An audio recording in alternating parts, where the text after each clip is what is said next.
যে কোনো অনুষ্ঠানে বা শুভ কাজে পায়েসের প্রয়োজন পড়ে, তাই পায়েস আমরা প্রায় দিনই বানিয়ে থাকি। পায়েস আমরা অনেক রকমভাবেই বানাই, কিন্তু আমি যেভাবে তৈরি করেছি সেভাবে একবার তৈরি করে দেখুন। ছোট থেকে বড় সবাই কিন্তু আঙুল চেটে চেটে খাবে, এতটা সুস্বাদু হয়। আর এটা কিন্তু খুব সহজেই খুব তাড়াতাড়ি তৈরি হয়ে যায়, অল্প উপকরণ দিয়ে তৈরি হয় আর একদম আধা ঘন্টা সময়ের মধ্যেই রেডি হয়ে যায়, তাই তৈরি করার কোনো ঝামেলাও থাকে না। তো চলুন আজকের আমি আপনাদের এই পায়েসের রেসিপিটা শেয়ার করি। আসসালামু আলাইকুম বন্ধুরা, কেমন আছেন সবাই? আশা করি সবাই ভালো আছেন, সুস্থ আছেন। আলহামদুলিল্লাহ, আমরাও খুব ভালো আছি, সুস্থ আছি। সোনালী রান্নাঘর অ্যান্ড ব্লগ চ্যানেলে আপনাদের প্রত্যেকে স্বাগত জানাই। পায়েসের যে রেসিপিটা আজকে শেয়ার করতে চলেছি, সেই রেসিপিটা যারা জীবনেও রান্নাঘরে ঢুকেনি তারাও কিন্তু তৈরি করতে পারবে, এমনকি ছোট বাচ্চারাও কিন্তু এই পায়েসটা সুন্দরভাবে তৈরি করতে পারবে। তো চলুন দেখে নেওয়া যাক আজকের রেসিপি। পায়েস তৈরি করার জন্য প্রথমেই কিন্তু আতপ চালটাকে ধুয়ে পরিষ্কার করে নিয়েছি। আতপ চালটা ধুয়ে ভিজিয়ে রেখেছিলাম, আর এদিকে নারকেলটাও ফাটিয়ে নিলাম। এখন আমি জল সহ, যে নারকেলের জলটা ছিল সেই জল সহই চালটাকে একটা মিক্সার জারে নিয়ে নিলাম। আর একটা নারকেল ভেঙেছি, সেই নারকেলের অর্ধেকটা নারকেল আমি চালের সঙ্গে মিক্সড করে দেব। মিক্সড করে পেস্ট তৈরি করে নেব। খুব বেশি পেস্ট করলে হবে না, একটু দানা দানা ভাব থাকতে হবে। মিক্সিতে এক থেকে দুবার ঘুরিয়ে দিলেই কিন্তু সুন্দর একটা পেস্ট তৈরি হয়ে যাবে, একটা দানা দানা ভাব আসবে। আর ওই রকম পেস্টই আমাদের দরকার। তো এই যে মোটা মোটা করে আমি খুঁড়ে নিচ্ছি, নারকেলটা যেমন করে হোক তুলে নেওয়ার চেষ্টা করবেন, একটু ছোটো ছোটো করে তুলবেন, তাহলে মিক্সিতে গুঁড়ো হতে সুবিধা হবে। তো আমি তো এই নারকেল কুড়ুনি দিয়েই নারকেলটাকে এভাবে কুড়ে অর্ধেকটা দিয়ে দিচ্ছি, আর বাকিটা কিন্তু আমি শেষে ব্যবহার করব। যেহেতু প্রচণ্ড কম পরিমাণের চাল নিয়েছি, তাই একটা নারকেল দিয়েই যথেষ্ট। আর এটাই কিন্তু অনেকটা হয় পায়েসের চাল কিন্তু অল্প পরিমাণেরই নিতে হয়, খুব কম পরিমাণে নিয়েও কিন্তু অনেকটা পায়েস তৈরি হয়। দেখুন নারকেলটাকে আমি ঘুরে নিলাম, ঘুরে একটা বাটির মধ্যে নিয়ে নিলাম। বন্ধুরা, ভিডিওটা তোমরা কোথা থেকে দেখছো একটু কমেন্টে জানিও, তাহলে আমি বুঝতে পারবো যে তোমরা কোথা থেকে ভিডিওটা দেখছো।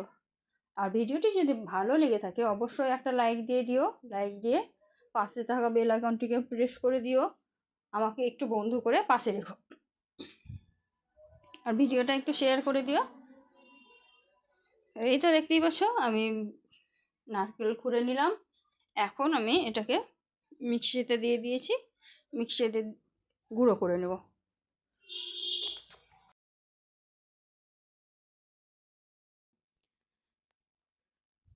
এক থেকে দুবার আমি ঘুরিয়ে নিয়েছি, দিয়ে এখন আমি খুলে দেখাচ্ছি। দেখুন দেখুন কত সুন্দর পেস্ট হয়েছে।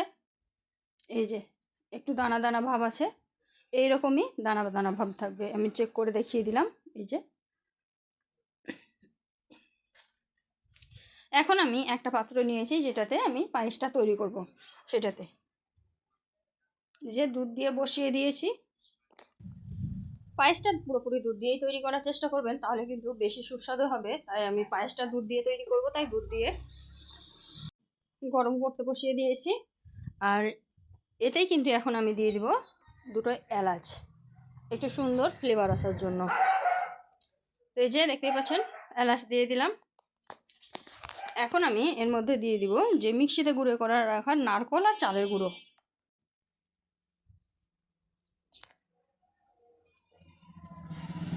একটু নাড়াচাড়া করে দিলাম যাতে তলায় লেগে না যায়। আর এই যে দিয়ে দিলাম। এটা পায়েসটা তৈরি করতে গেলে কিন্তু অনবরত নাড়াচাড়া করতে হবে, যেহেতু পায়েসটাকে চালটাকে একটু গুঁড়ো করা হয়েছে, তাই দিতে দিতে কিন্তু দলা পাকিয়ে যেতে পারে। তাই অনবরত একটু নাড়াচাড়া করবে, তাহলে কিন্তু খুব বেশি সময় লাগে না, যেহেতু তাড়াতাড়ি তৈরি হয়ে যায়, তাই একটু নাড়াচাড়া করে তৈরি করে নিতে হবে। তো সবগুলো চাল আর নারকেলের গুঁড়ো দিয়ে হয়ে গেছে, এখন অনবরত নাড়াচাড়া করব।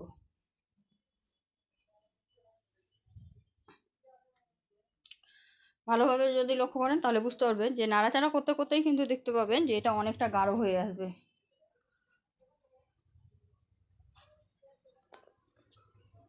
আমি অনবরত নাড়াচাড়া করে যাচ্ছি। দেখুন কিছুক্ষণের মধ্যেই কেমন গাঢ় হতে শুরু করে দিয়েছে, থিকনেসটা দেখলেই বুঝতে পারবেন। যে কতটা গাঢ় হতে শুরু হয়ে গেছে।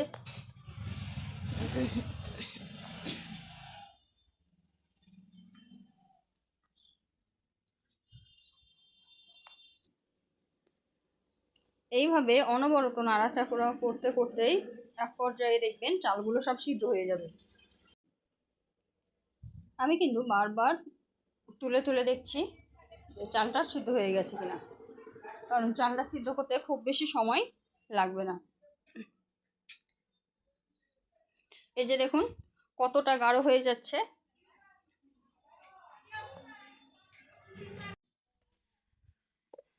বারবার এরকমভাবে চেক করে দেখবেন, সিদ্ধ হলে নিজে থেকেই বুঝতে পারবেন যে সিদ্ধ হয়ে গেছে। এটা অনেকটা গাঢ় হয়ে যাবে। যদি আপনাদের একটু জল ব্যবহার করতে হয় তাহলে করতে পারেন, আমি জল ব্যবহার করিনি। আমি পরে আবার একটু এক্সট্রা দুধ ব্যবহার করেছিলাম, দেখেই বুঝতে পারছেন। অফ ক্যামেরায় একটু দুধ ব্যবহার করেছি।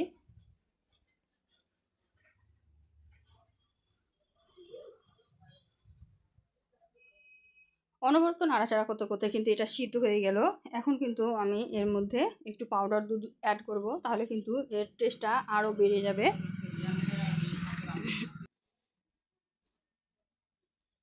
এই যে দেখুন একদম গাঢ় হয়ে গেছে। স্পিডটা একটু বাড়িয়ে দিয়েছি। দেখুন কতটা গাঢ় হয়ে গেছে, সিদ্ধ হয়ে গেছে। আমি চেক করে নিলাম।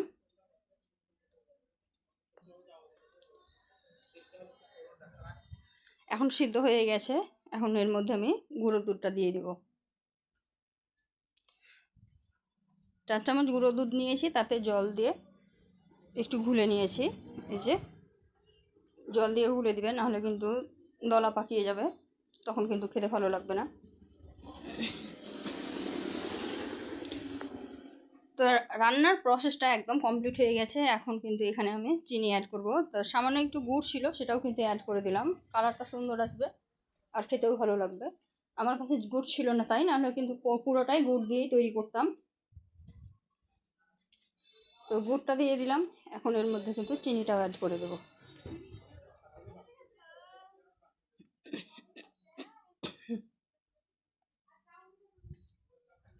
এই যে দেখুন কতটা গাঢ় হয়েছে, কতটা থিকনেস হয়েছে।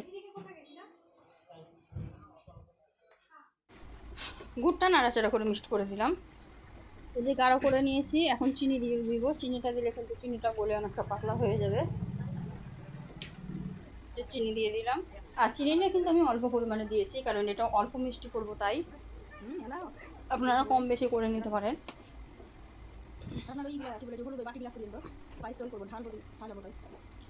চিনিটা দিয়ে নাড়াচাড়া করতে করতে দেখুন কত সুন্দর একটা কালার চলে এসেছে।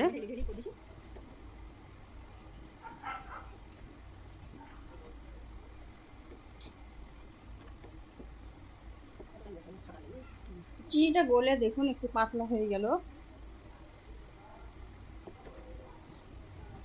এরকম পাতলা অবস্থায় নামিয়ে নিতে হবে, তা না হলেও কিন্তু এটা একদম জমে যাবে।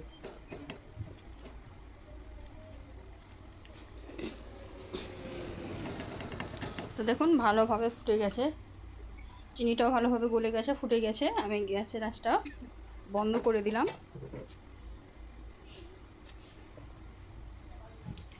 বন্ধ করে দেবো। বন্ধ করে দিয়ে এখন ঢাকা দিয়ে ঠান্ডা হতে দেবো, কারণ পায়েস ঠান্ডা সব থেকে বেশি ভালো লাগে খেতে।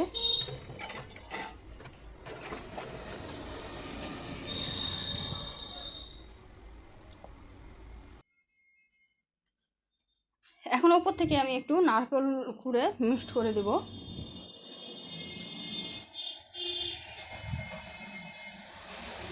কারণ পুরো নারকেলটা কিন্তু ডেকোরেশনে ব্যবহার করব না, তাই ওপর থেকে নারকেলটা খুঁড়ে একটু পায়েসের মধ্যেই মিক্সড করে দিলাম। তাহলে মাঝে মধ্যে দাঁতে পড়বে, খেতেও ভালো লাগবে। এই যে মিক্সড করে দিলাম, মিক্সড করে আবারও নাড়াচাড়া করে দিলাম। এখন কিন্তু গ্যাসের আঁচটা কমানো আছে।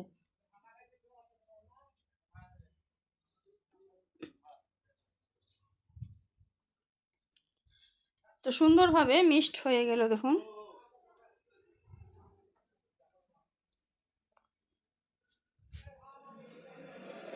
ভালোভাবে মিক্সড করে দিলাম, আর তলায় লেগে গেছে কিনা একটু চেক করছিলাম।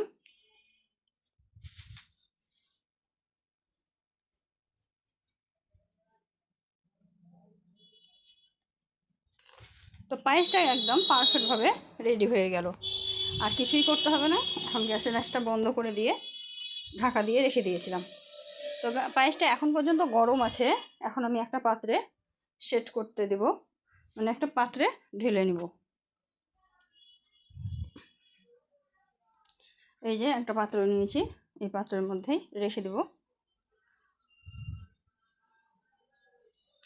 থিকনেসটা দেখুন কত সুন্দর। এটা যখন খাবে তখন কিন্তু একদম মুখে লেগে থাকবে। এর স্বাদ এতটা সুন্দর হয়, একবার হলেও তৈরি করে দেখবেন। আমাদের বাড়ির সবারই কিন্তু খুব পছন্দ হয়েছিল। তোমরাও কিন্তু একবার বাড়িতে তৈরি করে দেখো, তোমাদেরও খুব পছন্দ হবে। এই যে আমি একটা পাত্রের মধ্যে পরিবেশন করে নিলাম। এখন এটাকে ওপর থেকে একটু ডেকোরেশন করে নেব, নিয়ে একটু ঠান্ডা হতে দেব। পায়েস ঠান্ডায় খেতে ভালো লাগে, তাই সব কিছু দিয়ে একটু সেট করে নেব, তারপরে ঠান্ডা করে নেব। তো এটা ডেকোরেশন করার জন্য প্রথমে নারকেল কোড়ানো দিচ্ছি। আপনারা এমনিও খেতে পারেন, আবার ডেকোরেশন করেও খেতে পারেন। যে কোনো জিনিস দেখবেন যে জিনিসটা দেখতে বেশি ভালো লাগে তাকে খেতেও ইচ্ছা করে, তো তার জন্য ডেকোরেশন করাটাও ভালো, তাহলে মনটাও ভালো হয়ে যায় দেখে। এখন আমি ওপর থেকে একটু টুটি ফুটি দেব, ড্রাই ফ্রুট। ওপর থেকে একটু ড্রাই ফ্রুট দিয়ে দিলাম। দেখুন কত সুন্দরভাবে সাজিয়ে গুছিয়ে নিলাম। এখন আমি এটাকে কিছুক্ষণের জন্য ঠান্ডা হতে দিয়ে দিব।